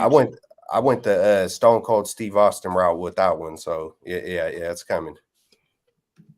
I would take the over. He's only thrown for less than 242 or 244 twice in his last like 7 or 8 games, so I'm taking it over. I mean, what you got? Over under Brock Purdy 244. I'm gonna go the under. I think he finishes couple like 10-15 yards short of 240. And you're expecting McCaffrey to have the big. I expect a big McCaffrey game. I expect a big McCaffrey game. And like I get this is kind of like a stupid takeaway, but George Kittle had an interview, and like I was a little kid who's been at the Pro Bowl and things like that, who interviewed George Kittle, and he was like, "What are you guys gonna do differently this time, offensively, to make to have you guys have a more successful outcome?" And he said it was a little kid, but George Kittle kind of said he was like, "We're gonna give the ball to Christian McCaffrey. When you give the ball to Christian McCaffrey, good things happen." So I think we expect a big game from Christian McCaffrey, and I don't think Kyle Shanahan's really going to rely on Brock Purdy to throw 40 passes, 50 passes, unless the game calls for it. So I think we see a big Christian McCaffrey game, get the ball in Deebo Samuel's hands. So I think he finishes 10-15 yards, if not more, short of 240. Okay. Let's keep it moving. Next up is the QB on the opposite side. It's Pat Mahomes. His over-under is about 15 yards more than Purdy's. Over under 259.5 yards for Pat Mahomes. I'm going over, and I think it's because, like I said earlier, I think the Niners are going to play a soft, kind of a softer defense, giving up completions underneath. So while I think Mahomes goes over the 259.5, so I don't think he's going to quite punch it in the end zone as many times as you wanted, but I'm going over on the 259.5. Over. Under. And shout out to Bay Area radio legend Damon Bruce in the building. That's dope. Bruce. Thanks, D. Bruce. Hey, shout out, Baller. Enjoy Super Bowl week, fellas. And yes, heavy CMC game. Hey, shout out to the legend D. Bruce in the chat. Legend. Amin, where you at with Pat Mahomes? Over under 259.5. Over. I don't really think that needs to be explained. Over. Okay. He's going over. Next up, we're going Christian McCaffrey over under 90.5, 90 and a half rushing yards. Rushing yards, because we know McCaffrey, he's an all-purpose yard beast, right? I love how McCaffrey's been this nice safety blanket for Brock Purdy, right? When Brock's going through his reads, if he doesn't see nothing, boom, he's checking it down to McCaffrey. But this is only rushing yards. I feel like if he gets over this 90-yard clip, I feel like that means the Niners are going to win this game. But if the Chiefs can make it tough on him and limit it, like almost like this prop can kind of dictate the game almost in my mind. I'm going over on the McCaffrey 90.5. What about you, fellas? I'm taking the over. I think if he just gets one long run of like 30 or 40 yards, I mean, the rest is just average 5 yards a carry for the next, 18, 19 carries. I think he'll get it. So I'll take the over. I think CMC gets the TDs, but I think he's under. Yeah, same thing with Kels. I think I'm going with the under, but I think CMC gets 2 touchdowns. Same. Okay, no doubt. Next up is a flip side, the other running back. Chiefs Isaiah Pacheco. Vegas has him at 65 and a half rushing yards. I thought that was kind of low when it came out, especially with how, some of these running backs have looked against the Niners recently. Aaron Jones, David Montgomery, just to name a couple. So I'm taking the over. I'm hoping the Niners run defense is locked in and they're shutting it down, but it's kind of, you guys got to show me at this point. So I think Pacheco's going over the 65 and a half. Baller, did I hear you say 65 rushing yards? Was that in the first quarter, or are you talking about the whole game? I know. I mean, I didn't come up with this line. This is straight. It's way over. Way over. Yeah. He might double that. The way our run defense has been playing, he might double that. 120. Uh-oh. And Pacheco is Keltz's guy, so I kind of have a feeling. Where are you going here, Keltz? Hey, I was leaning under. But maybe that's maybe that's ambitious. Maybe that's just hopefulness. But I could see just Pacheco's effort, man. It's like, yeah, man, he's getting at least 80 just off of effort, and ironically, on the flip side, we need to bring that effort. You know what I'm saying? So it all, are we talking about effort? Like really in the playoffs, we're talking about effort. Like, come on, hey, it's time to go full throttle. What up to everybody in the chat? Even Jim Everett, the great. Yeah, man. So over. Yeah, it's over, man. Just on heart. All right. The next over-under I got, just a few more. Just a few couple before we hey, shout out to everyone in the chat. Chat's live. Next up, I thought this one was funny. Eli Mitchell, over or under 3.5 rushing yards.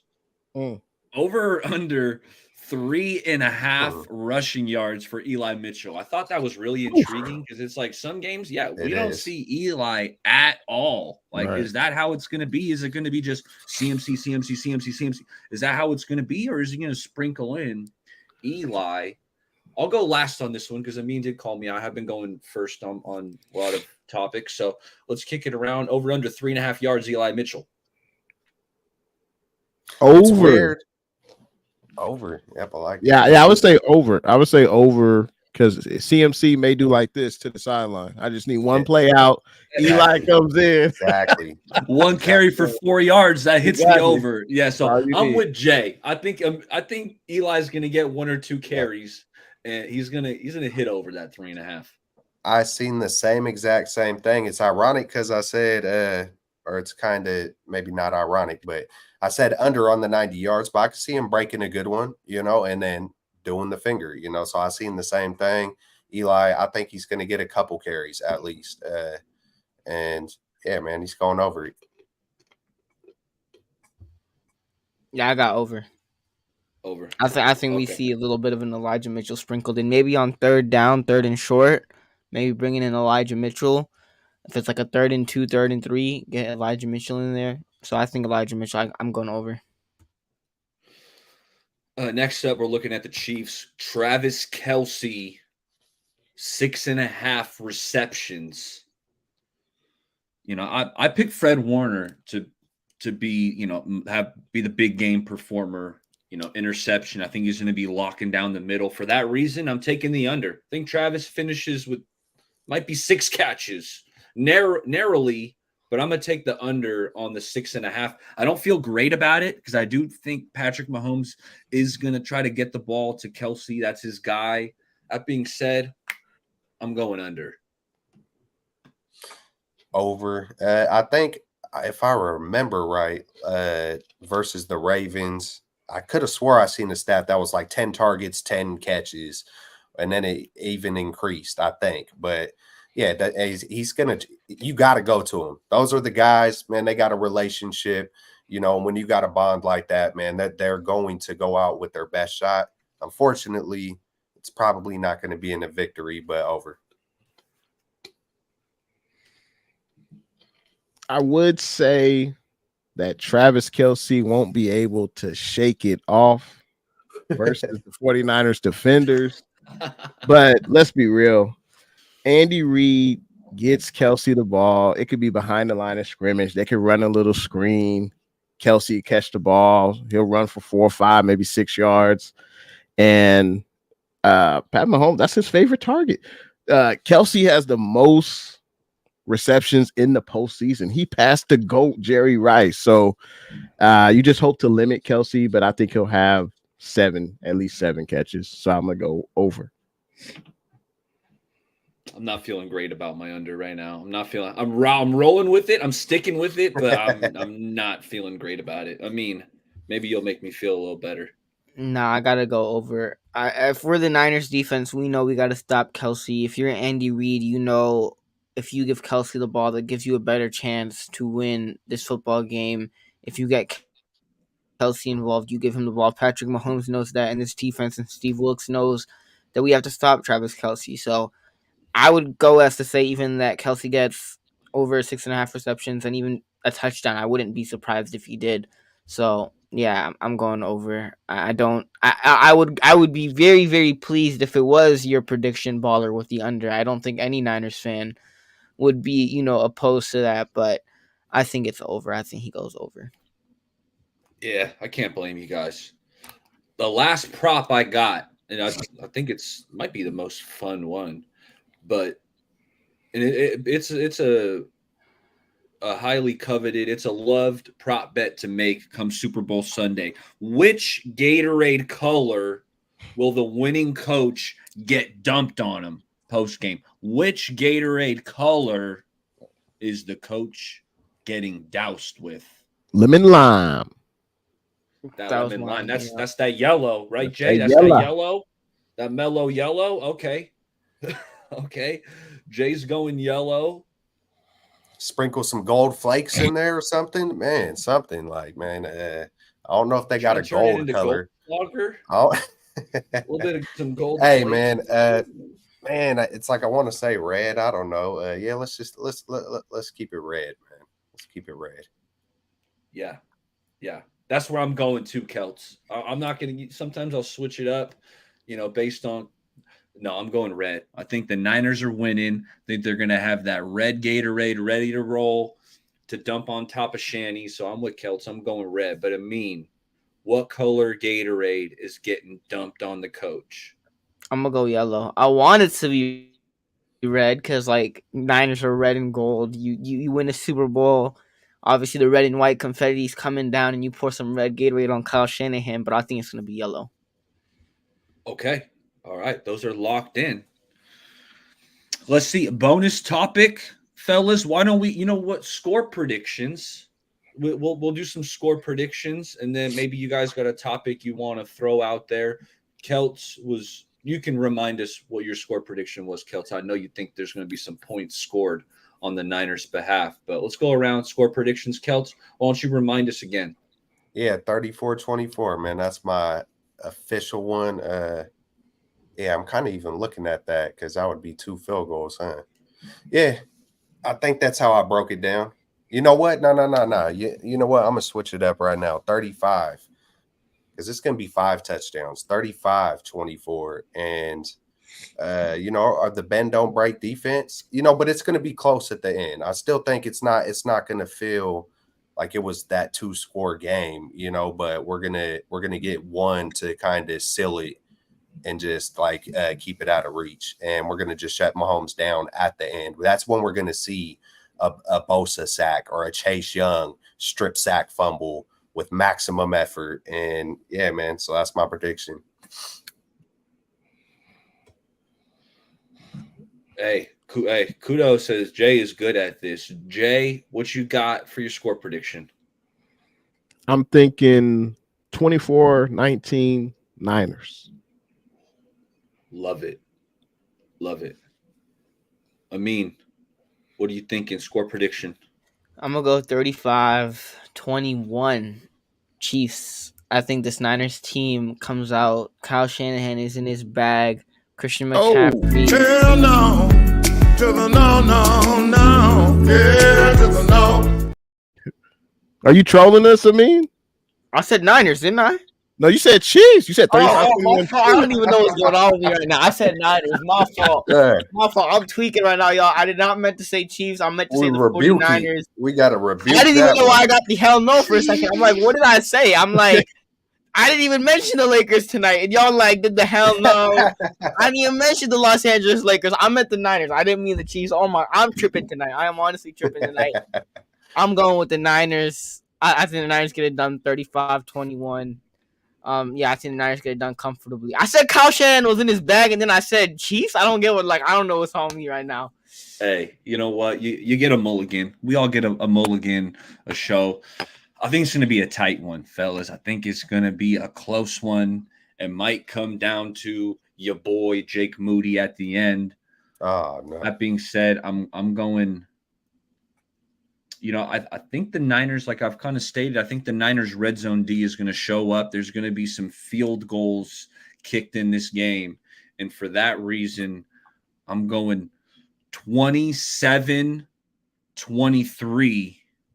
49ers.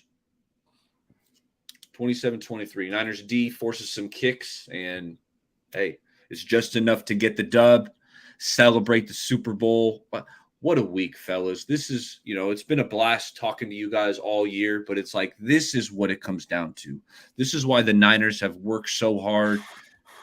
Like Bill Parcells says, this is why you lift all them weights. Show up, give everything you got, like you guys have stated, man. Don't hold nothing back. Effort should not be in question. Leave it all out on the field. You gotta want it. You got to want it in anything in life that you do. Yeah, man. So you got to go full throttle.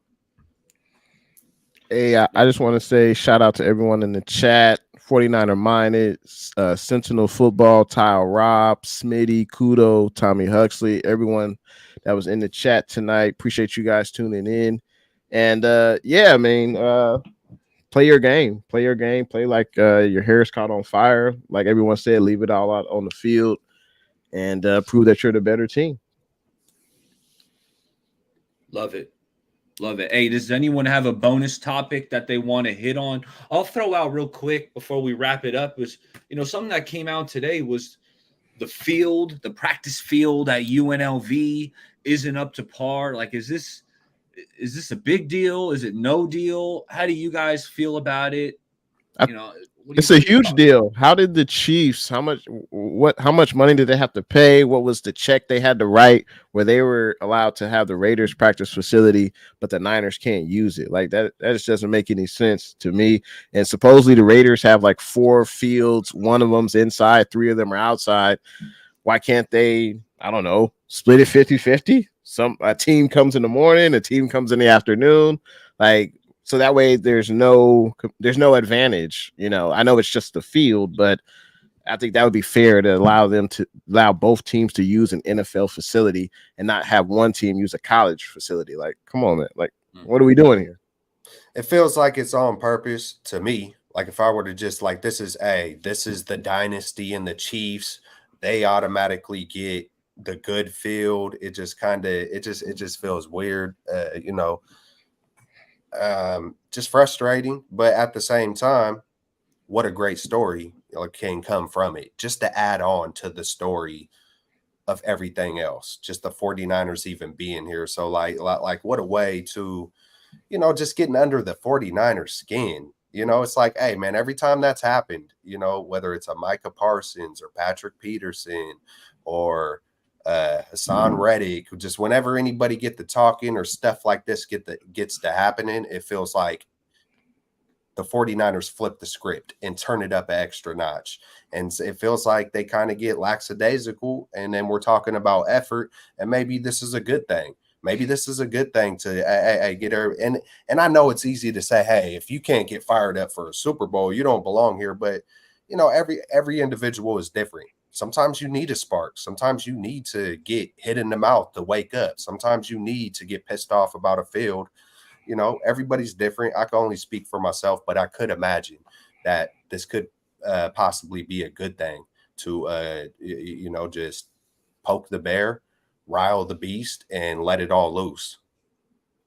You know what? I like that thought process, Celts, because I'm not giving this team any excuses. Nothing. Right? What happened? What happened to the 2 playoff games that the Niners have already played? They were practicing at their facility, beautiful grass and all that. They came out slow, right, in both of those games. So hey, yeah, the practice facility, the grass might not be that right, and might not be right, but the NFL deemed it playable and it's okay to practice on. I don't think teams are going all out during the week of practice leading up to the Super Bowl.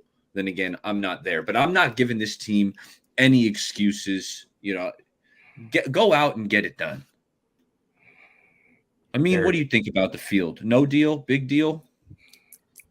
I mean, if I'm according to reports, I heard that the Niners tried to ask the Chiefs if they could get the field or do it, one team comes in the afternoon or try to work something out, and then the Chiefs ended up saying no. I don't know if that report is true or not, but it came from Miyoko, so I think that's a trusted source. And then even in media day, they asked Goodell, and they were like, "What do you think about the field?" and how the Niners are talking about the field, and Goodell completely cut off the question, and he was like, according to all the reports and all our, tests that we did, the field is fine.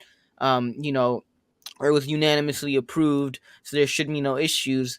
If I'm the 49ers, obviously there's some concern, right? Because, players getting hurt and things like that, playing on the wet field, and the Chiefs get this $75 million indoor facility that the Raiders have, and they get to practice on this nice field. But if I'm the 49ers, I use that and I take it more personally, and that adds more flame to the fire.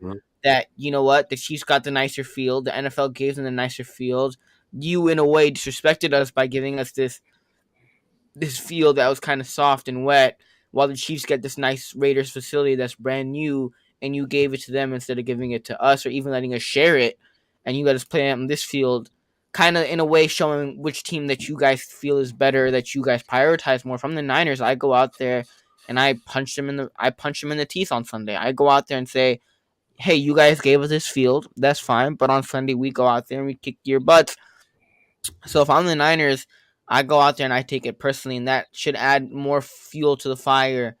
And if I'm a Niners team, I'm even more motivated now because of this field situation that, hey, you guys think we deserve to practice on this field, and the Chiefs get to play in this nice indoor stadium that's a brand new facility, that's fine. We'll take it from you guys on Sunday. Hey, well said by everyone. I just don't understand the thought process behind one team gets the NFL field, the other team gets the college field. Either they both share the NFL field, or hell, they both share the college field. That's fair. I just don't understand what they're thinking by allowing one team to have a better field. Distraction. I heard someone say something like something about Taylor Swift, and hey man, there ain't no telling when you got billions of dollars, you can make some shit happen, and that's real talk. It's real. I mean, hey, if the NFL, I would respect the NFL more if they said we're giving the Chiefs the better field because they won a Super Bowl last year. If you want to say okay, whatever, like just say that. But it's just like it's whack. It's whack. Like, hella whack though. it's Yeah, whack. I mean, Yeah, did they flip a hella coin? whack. Like what? Like it just doesn't make sense. That, yeah, I mean, throwing grass on top of turf, which is what they Right. did at UNLV, like that just sounds weird. It just Yeah. like I don't know how often that's been done, or like if games are ever played on a situation like that. So it's weird. That being said, I'm not giving no excuses yeah. to this Niner team. Lock in, get it done, regardless. 49ers, And don't Baller, let it don't let it distract you. Like just don't let it take any more time than you. Hey, if it is what it is, hey, just stay doing exactly what you were doing. Nothing extra on it. That would be my advice to the 49ers. If it is what it is, hey, just hopefully it fuels them. And other than that, just do what you were doing to get it out your mind, whatever they got, and and move forward. and the funny thing is, the Raiders have 2 outdoor fields, and then they have the indoor facility, which the Chiefs are practicing in. I understand the Chiefs get the indoor facility, but why can't the Niners get one of the 2 outdoor facilities that they also have? Right? Like, I don't get why it's the Niners are on this college field, and then the Chiefs are not even on their outdoor fields, at least like having some sort of like, where they have to at least be in the sun or in that heat. They get the indoor field and the NFL field that's indoor $75 million facility, and then the Niners are on this college field where they put grass over the turf. Like, I don't get where that's even like fair. You understand what the disadvantage is for the 49ers, but there's not even a disadvantage for the Chiefs because they don't even got to be out there in the sun running plays and stuff. They indoors with the AC and everything with the $75 million facility. They indoors. Like, Hey, it clearly shows who the NFL favors. hey, one more negative to a positive, a way to flip, turn the desert into grass is, you're slipping, you're sliding. Who knows how it really is during practice? But once you get on the other field, you're gonna be like, oh, this is nice. Oh man, hey, we're floating now. Okay, like, hey, this is this. Hey, you never know, man. Sometimes those struggles and those crossroads and those obstacles could turn into a masterpiece. So, it depends on their perception on how they take it. They can flip the script, or they could complain about it, let it distract them, knock them off their game. We'll see. We'll see how they come out. And we're gonna know right off the bat. Hey, appreciate everyone in the chat. The chat's been live. Make sure you liked it on the way out. Why don't we kick it around? I mean, we're planning next week. Super Bowl victory, baby. Hopefully it's a victory Monday, fellas. Hopefully, fingers crossed, it's a victory Monday coming up, because that would mean that the Niners got it done, won the big game. So look forward to talking with you guys next Monday. Why don't we kick it around before we get out of here? Last thoughts. I mean, fellas, the Super Bowl's coming up. All right, man. Hey, man. RIP to my dog Jackie Boy, man. He passed last night. Middle of the night. There was a situation, too long of a story to tell, but yeah, man. He passed. It was a long night up until probably 4 a.m. Couple hours sleep. But I wasn't missing this thing for the world. I know Jackie Boy. He was on one good show with me, and he I had 2 chairs at one point, and he would want to be right here rocking for this damn Super Bowl. But I love you, my boy. Let's get it, Jackie Boy. Jay, how you feeling? Hey, well said, man. But there's definitely gonna be bad blood on Sunday in Vegas. And just talk about the Super Bowl in Vegas. I know it's crazy out there right now.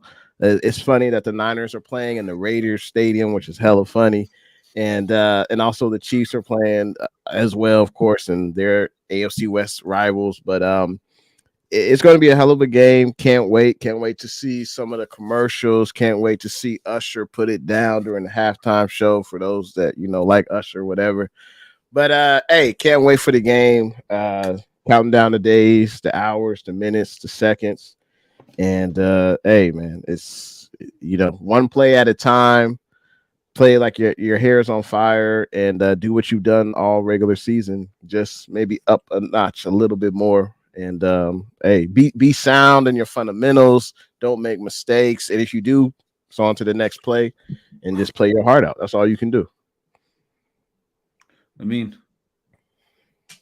actually, First no. up- I mean, you go last because I like how you end it. I'll go. Hey, Niners. I know you guys are hungry, but this fan base is hungry too. All right, so let's get out there. Actually, I like the slogan. You see it. I got this one at the game against the Lions last couple weeks ago. Do it for the Bay, right? We're hungry. I know this team is hungry. Let's lock in. Let's stay focused. Take care of the ball. And like Steve Young said earlier, I caught Steve Young and Kruger, but Steve Young said in the Super Bowl, you got to go out and take it from the other team. So Niners, go out and take this game from them. Show up, play hard. You know, I loved how Amin and Kelts went in on the effort because effort shouldn't be a question. Everyone goes balls to the wall, all out, and we'll be bringing home that Lombardi, going to the parade. Can't wait. Amin, take us home. First off, Jay, ain't nobody give no damn about Usher's halftime show. Like, I'm trying to get to the third quarter. Jay. Like, if it was like any other team in the Super Bowl, I'd be like, who cares? Like, fine, let's watch some Usher. Like, Hey, I got draws older than you, Amin. I don't do no damn about no Usher during the Niners Super Bowl. Like, I'm just trying to get to the third quarter. I'm gonna be waiting for it to be over. Like, I'm gonna be like, when is this gonna be over? Let it burn. Let it burn. 7 o'clock. Nobody about no Usher, bro. Like, I mean, maybe because I'm like newer. Like, I'm not. You're gonna I learn. don't know Usher. You'll Like learn one that. day. You're gonna get a girl one day. One day. If And that's you're gonna be singing that Usher. You're gonna be singing that Usher. Man, like that's the thing, man. Like that's another story for backstage. But like, yeah, I you know how I always wrap the show up. Lakers. Go Lakers, and then bang bang Niner gang, bang bang Niner gang. Hopefully next week we gonna talk about a victory Monday. Winning ring number 6. Otherwise, if we don't, I might have to call in 6 next week. I might have to be like, my soul died next week, and we might have to call in sick. But hopefully, we actually end up getting it done and win number 6. To come this far and to not win it, I mean that would hurt. So hopefully, we end up getting it done. I think they will, fellas. I've been feeling it all year. I'm saying this is the year the Niners win the Super Bowl, and it's time. I think it's happening. Hey, love talking with you guys. We'll be here next week. Win or loss, sun shining or snow, we'll be here. Thanks to everyone in the chat stopping by. Enjoy Super Bowl week. Let's get this dub.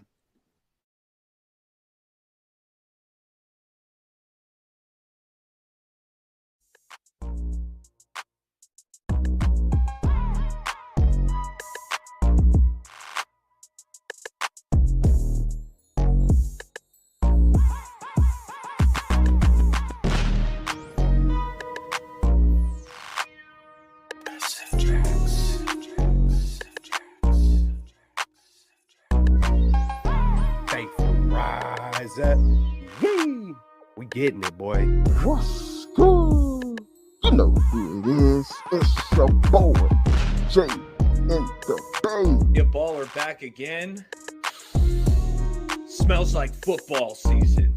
Yo.